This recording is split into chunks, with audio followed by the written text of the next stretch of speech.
Now, this is probably not how the replay mod was intended to be used, but since it doesn't want to export without another mod being installed, and I'm still figuring out how to work this stuff,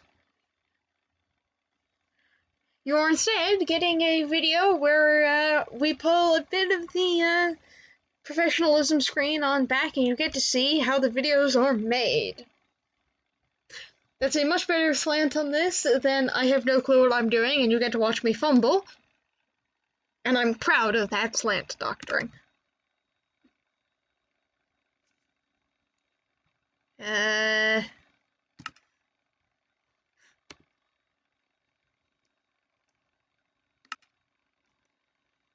Alright, now let's try this again.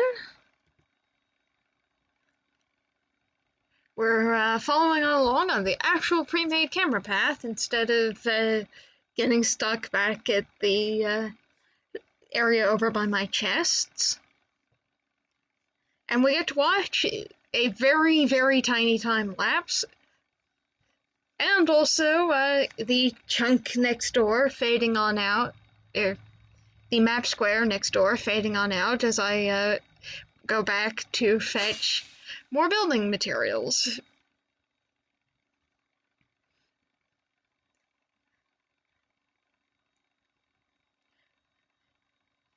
Yep. And map art is only satisfying to watch me build at 8 times speed. But at 8 times speed, it almost looks like I'm getting it done in a reasonable amount of time and being lovely and busy and productive here on Titancraft. And I suppose an argument could be made that I am being productive on Titancraft regardless, because I'm experimenting with how to make new types of recording and new types of art. After all, this is my first map art project. And I have gotten plenty of advice from other members of the Ravine crew on how not to build map art. And I took that advice and decided to build map art following the perfectly incorrect guidelines. Like, for instance, it was recommended to me not to do 3D.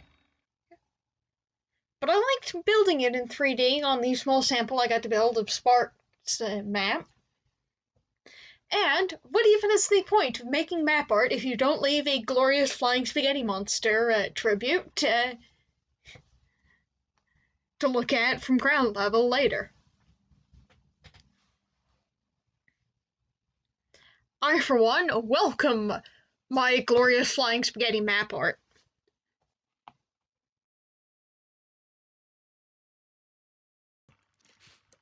So, do we notice anything a little bit different about this hillside? The difference is that we have several purple candles decorating it, and the reason for that is that I got light level overlay working, which also is shaming me for the fact that that spot still isn't lit. But I feel like as the vigil increases, that will eventually fix itself. This, on the other hand, I wonder, does adding glow lichen here?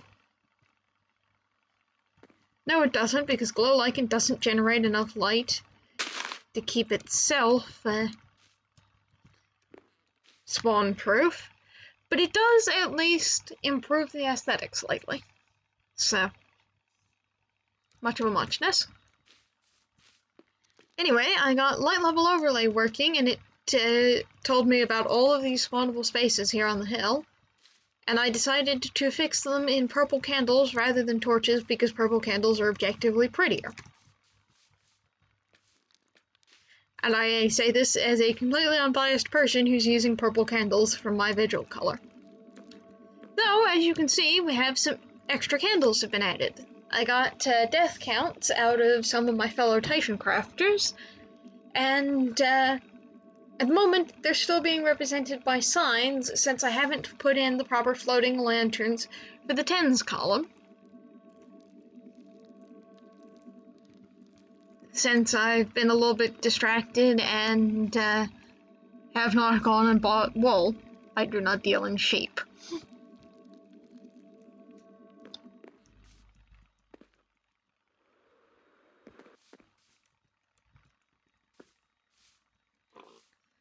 But I reckon the beacon's gonna look lovely with several floating lanterns hanging on around in different colors. And I find it just a little bit disconcerting to contrast my 8 deaths to the next closest of my Titancraft friends at 33 deaths.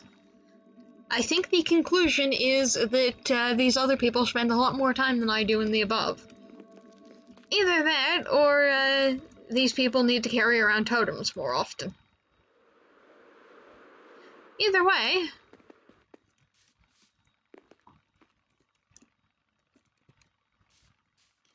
I also like Light Level Overlay for making it a lot easier to visualize where the dark spots are on my build, and to toss a torch smack dab in the middle instead of vaguely on the edge.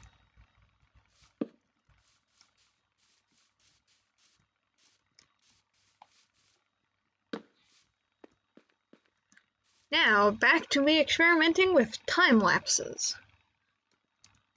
Let's try and clear out a bunch of the stone inside my cave so that my actual building project might get done sometime this season in amongst my distractions. They're lovely, lovely distractions.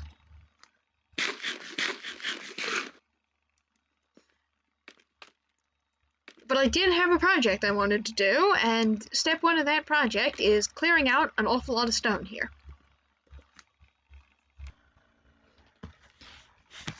And here we have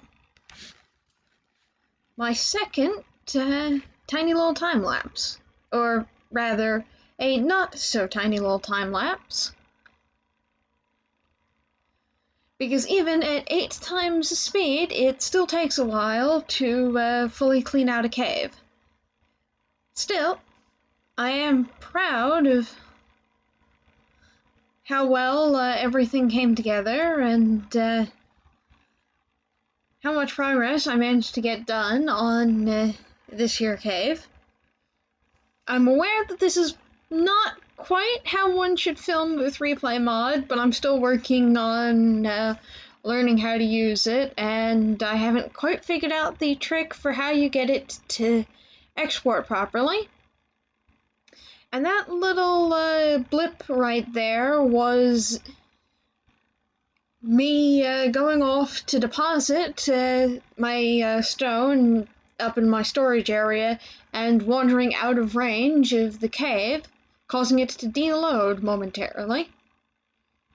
Or, not quite momentarily, but through the power of editing, it only looks like it took me about a moment to deposit all of the stone into its correct receptacles back in my base. I mean, this is still in my base, but you know what I mean.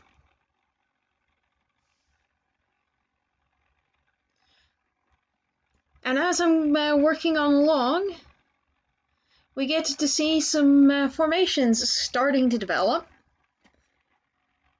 Both the intended formation, both the formation that I decided to lean into, of the stairs over there leading up to where the geode is, to make it accessible later, and to give the cave, well, a feeling like somebody has come through and worn stairs in to the cave side. This is not a purely natural cave. This is a cave that has been used for things, like getting up to that little geode.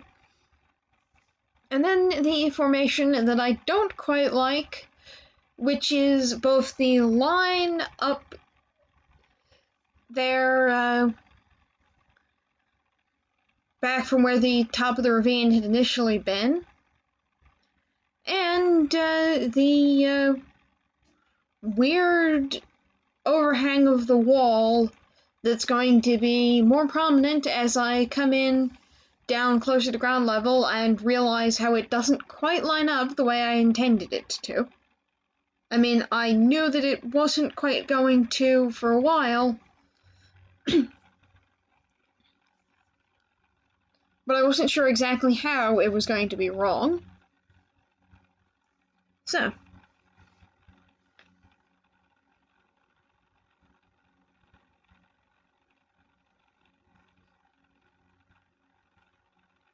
and And for those of you watching what the blur of chat that just went by, one of the newbies to the server got some advice on a little prank. The prankster had intended to point the newbie at the TPS button, which is a little joke that raises the ticks of the server by instantly disconnecting you from the server and improving server performance for everybody else. However, Vlad instead instead of finding the button, found the portal to the above and did not get killed by the above, successfully listening to, with the people giving out sound advice successfully being listened to, guiding Vlad into how to jump back down from the above.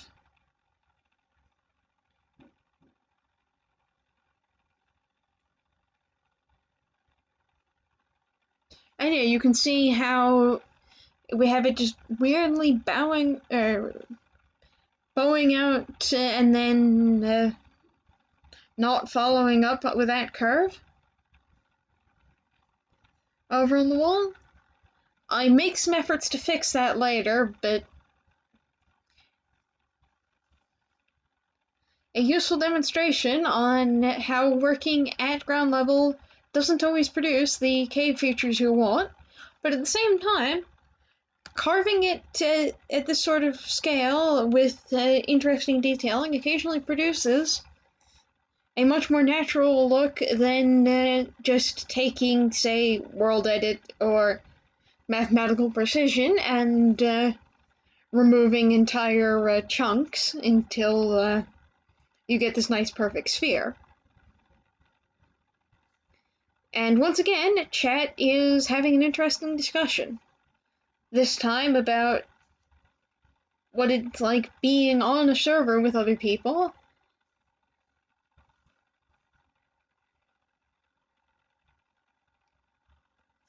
With varying people chiming on in, and here we have Sparks going and bringing up the Ravine crew and how lovely it's been being part of a team with everyone else. You guys are all the best. And I bring up that one of the fun pieces about being on a server like this is getting to do these sorts of big projects without having to worry about, can I afford to replace the picks I'm using if a creeper blows me up and I don't get back on time, and or can I afford to just go buy a couple shulkers of wood so that I can have the right wood I need. It's nice being on a server because I don't have to get everything myself and nothing is truly irreplaceable or too precious to use, but there's still a meaningful feeling of resources matter, unlike in creative mode where everything is equally available and you don't have the fun of going hunting for diamonds or the satisfaction of mining out an awful lot of stone and having the 5 shulkers of stone or the 5 barrels of stone sitting in your storage for that rainy day when you really need 5 barrels of stone. Look, I like playing Minecraft for the satisfying loop of gathering materials and then spending them. It's not fun in creative mode where there is still fun in creative mode for building cool stuff, but creative mode loses out on some of the joy of feeling like the stuff you're gathering really matters. And we're coming on here to where I'd had the path end, but also carving back on around from this angle because I had seen what looked like it might be the start of a cool pillar over on this side, and I decided that the easiest way to properly develop on that idea of that being a stone pillar in the middle of my cave would be to curve on around and carve from underneath. Now, of course, the replay is paused here since, unfortunately, every couple hours on Titancraft, the server resets, and so my filming session got bifurcated. And here we have the second portion of my cave digging time lapse, as I continue to detail on in the pillars and do some of the more fine detail work down here at the bottom, rather than just raw excavation of a cave until we have a beautiful hollow space. I mean, the true fine detailing is going to be along with the resurfacing in the next portion of, or in the next video. But it's really satisfying to watch this busy little bee carve on out all of my work and have it go so smoothly at 8 times speed and not feel like it's taking a literal hour to mine this. Also, fun fact, this particular mining session is about equivalent to the durability of 1 netherite pick, and about equivalent to 5 barrels or shulkers of stone. Plus, about another 2 shulkers worth of stone variants and ores and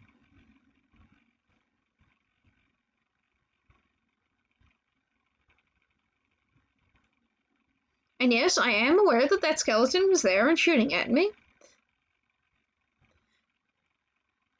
I have a lovely collection of arrows sticking out of my armor. The skeleton's donation of arrows is gracefully appreciated. How else am I supposed to keep out creepers? Okay, that's looking distinctly not spawn-proofed. But also, my god, look at this cave. Isn't it neat? Wouldn't you think my carving complete? I think I'm the girl who has everything.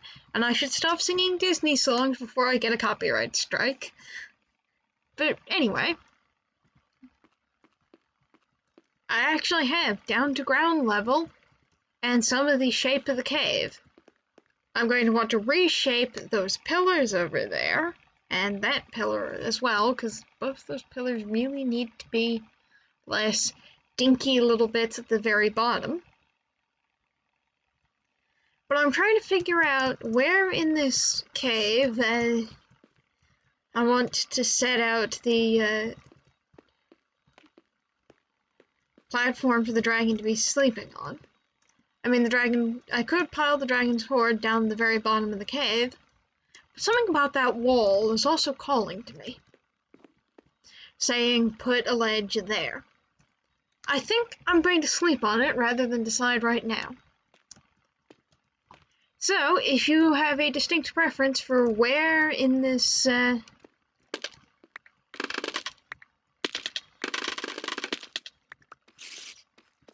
amazing open space you think a dragon should roost, do leave a note down in the comments.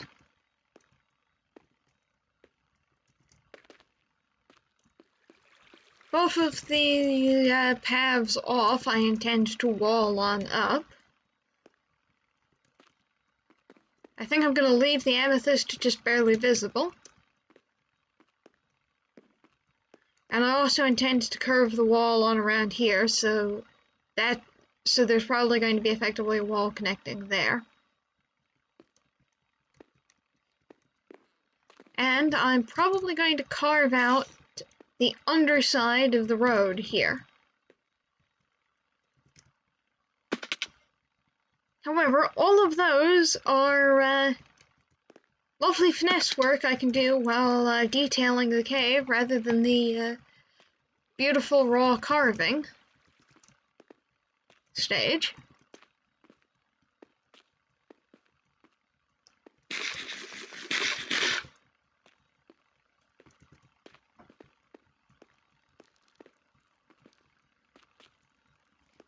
Because I also intend to thoroughly retexture the actual landscape here so that it far more resembles this path on through my cave.